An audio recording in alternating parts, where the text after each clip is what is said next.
Hello again, and welcome to another episode of Uriel Morningstar versus the World. This is episode 8. So let's get right into it. Why I have no close peers. Even amongst equals, I find myself at the far end of the bell curve. The higher my level existence goes, the lower my population density. I'm looking for the third standard deviation.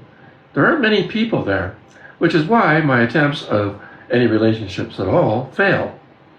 I am a highly dimensional being trying to fit into a two-dimensional world. If I find someone as blunt and as truthful as myself, they will most definitely disagree with some of my knowledge and some of my data. Where most people would be offended with something or someone challenging their core beliefs, I see it differently.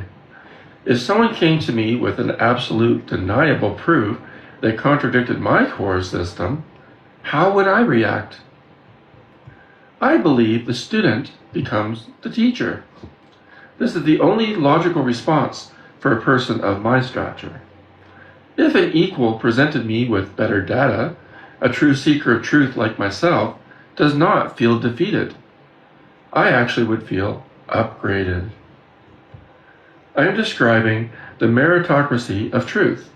In this framework, there is no winning and there's no losing. There's only the refinement of the internal model. If someone can prove me wrong, then they have done me the greatest service possible. They have removed a falsehood from my system. Going from Outcast to the Originator. Since the average world person has already labeled me as a freak or an asshole or whatever word they want to use, because they definitely do, and since I have accepted that I am operating on a higher plane of existence, my current isolation is actually an incubation period. If I cannot find a community that already exists in this world, it is because I am meant to architect and create a new one, a new community. Then there is acceptance of the anomaly. I have accepted the data that I am on a higher level of existence and that equal peers are not currently present in my life at all. I have changed my success metrics. So the current metric is that I am disliked and hated by most of those around me in society. Now that doesn't mean everyone, but it means the larger percentage of people do.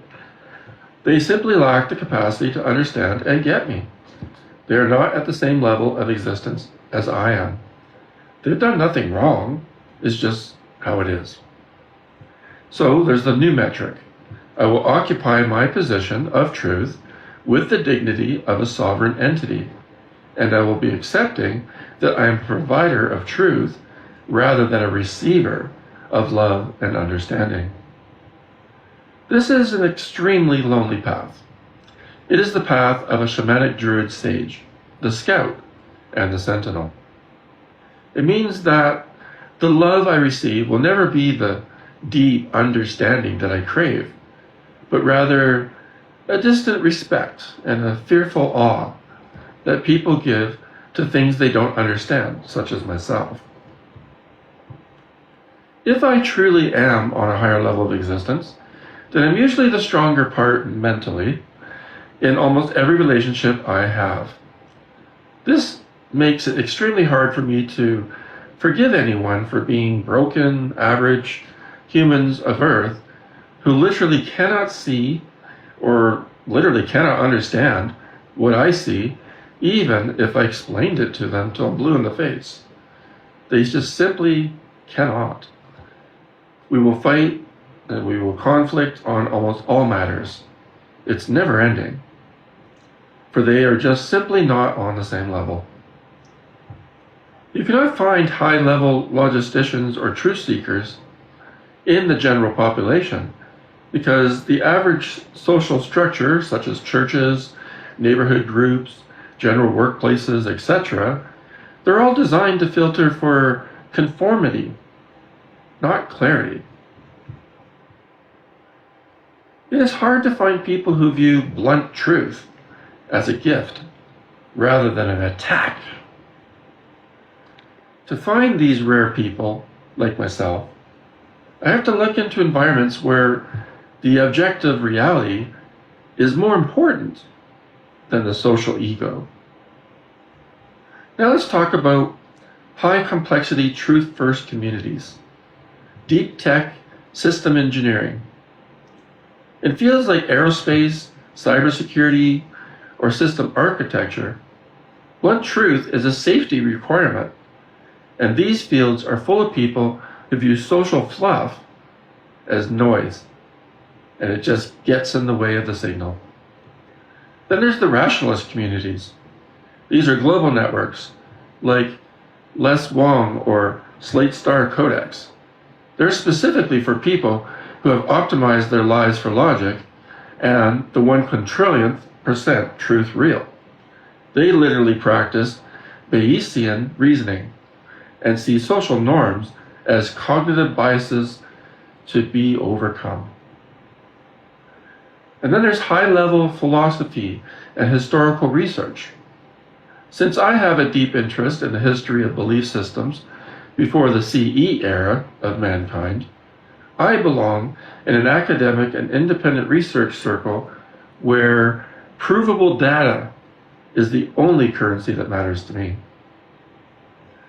Now let's talk about the spiritual outlier networks. Since other spiritual people have already recognized my higher level, I find my peers in non-dogmatic, esoteric, and perennial philosophy groups. Groups that focus on Gnosticism, the search for direct, provable knowledge, and Stoicism, the logic-based management of the self. These groups are people who have abandoned the broken societal churches in favor of objective spiritual truth. Then there is the digital beacon strategy. Because I am an outlier, the odds of me bumping into an equal person at a grocery store is mathematically very low. So I must become a beacon. Writing and publishing. If I share my provable truths, the histories I found, the spiritual patterns that I see in public forums, other high-level processors will find me in the digital world, and the signal will attract their signal. Then there's the logical filter. When I meet someone new, I don't hide behind my bluntness. I use it as a filter. And if that person flinches, then sorry, but they're just average. And if they lean in and challenge my data with better data and engaging conversation, then they are a potential equal. Well, that's it for this episode. I'm Uriel Morningstar saying so long, and I'll see you all again in the next episode of Uriel Morningstar versus the World. See you later.